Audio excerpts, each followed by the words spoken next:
પિતા બાપનો પુષ્કળ આભાર, ઉપકાર કે એક નવો દિવસ આપણા સર્વના જીવનમાં પૂરો પાડ્યો. એટલા માટે નહીં કે આપણે બધા સારા છે, ભલા છીએ, પણ પિતા બાપની અસીમ દયા ભલાઈ પ્રેમને લઈને આપણને આ એક નવો દિવસ આપણા જીવનમાં મળ્યો છે. અને આ સમય પિતા બાપે આપણને આપ્યો છે કે આપણે આજના જીવંત વચનોનું વાંચન કરીએ, મનન કરીએ, સાંભળીએ. તો આજના વચનોમાં આપણે જે વાંચવાના છે તે ગીતશાસ્ત્રનું પુસ્તક છે અને તેનો 36મો અધ્યાય, તેનું વાંચન આપણે કરવાના છીએ. હજુ પણ જો અમારી ચેનલને તમે સબસ્ક્રાઈબ ન કરી હોય તો સબસ્ક્રાઈબ કરો, કે જેથી અમારા રોજે રોજના વાંચનને તમે સાંભળી શકો, પિતા બાપના જીવંત વચનો તમે સાંભળી શકો અને પિતા બાપની આશીષથી તમે ભરપૂર થાઓ.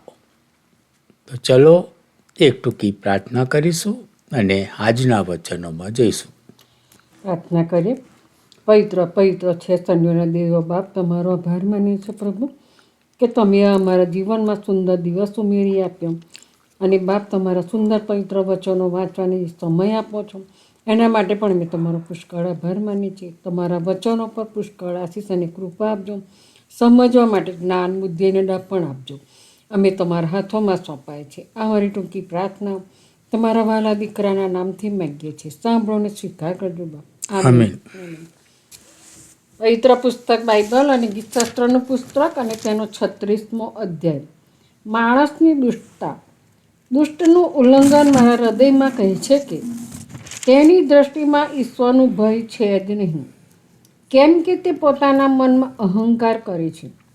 મારો અન્યાય પ્રગટ કરવામાં આવશે નહીં અને મારો ધિક્કાર થશે નહીં. તેના મુખના શબ્દો અન્યાય તથા કપટથી ભરેલા છે. તેણે ડહ્યા થવાનું તથા ભલું કરવાનું છોડી દીધું છે. તે પોતાના પલંગ ઉપર અન્યાય કરવાને પ્રપંચ યોજે છે. ખરાબ માર્ગમાં તે ઊભો રહે છે. તે ભૂંડાઈથી કંટાળતો નથી. હે યહોવા, તમારી કૃપા આકાશ સુધી ફેલાયેલી છે અને તમારું વિશ્વાસુપણું વાદળા સુધી છે. તમારું ન્યાયપણું મોટા પર્વતોના જેવું અચળ છે. તમારા ન્યાયકૃત્ય ઘણા ગહન છે. હે યહોવા, તમે માણસનું તથા પશુનું રક્ષણ કરો છો. હે ઈશ્વર, તમારી કૃપા કેવી અમૂલ્ય છે અને મનુષ્ય તમારી પાંખોની છાયાનો આશ્રય લે છે. તેઓ તમારા ઘરની સમૃદ્ધિથી પુષ્કળ તૃપ્ત થશે અને તમારા સુખોની નદીમાંથી તેઓ પીશે, કેમ કે જીવનનો ઝરો તમારી પાસે છે. તમારા અજવાળામાં અમે અજવાળું જોઈશું. જેઓ તમને ઓળખે છે તેમના ઉપર તમારી કૃપા તથા જેઓના અંતકરણ યથાર્થ છે તેઓના પર તમારું ન્યાયપણું તમે જારી રાખજો.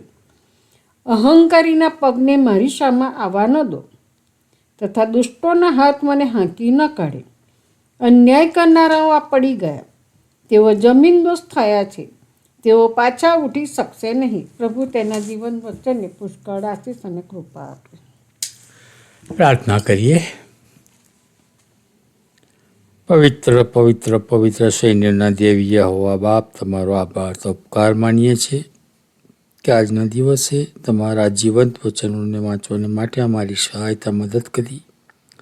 આ સમય તમે અમને પૂરો પાડ્યો.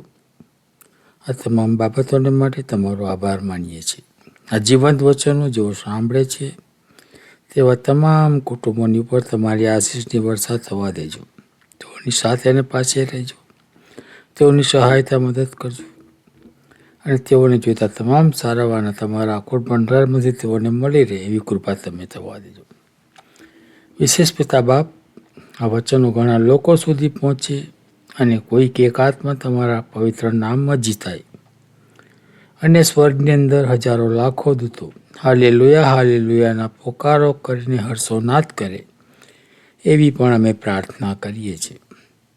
વિશેષ પ્રાર્થના કરીએ પિતા બાપ કે અમે જાણીએ છીએ નથી જાણતા એવો કોઈ પણ ભાઈ બહેન કે બાળક બીમાર હોય, ઘવાયેલ હોય, હોસ્પિટલમાં હોય કે ઘરમાં હોય, એવા તમામ લોકોને અમે તમારી સમક્ષ લાવીએ છીએ કે તમારા ઘાયલ તંદુરસ્ત ભુજોને તમે લાંબા કરો, તેઓને સ્પર્શો અને તેઓ સંપૂર્ણ સાજાપણું પ્રાપ્ત કરે અને તમારા નામને માન, મહિમા અને ગૌરવ આપે એવી કૃપા તમે થવા દેજો.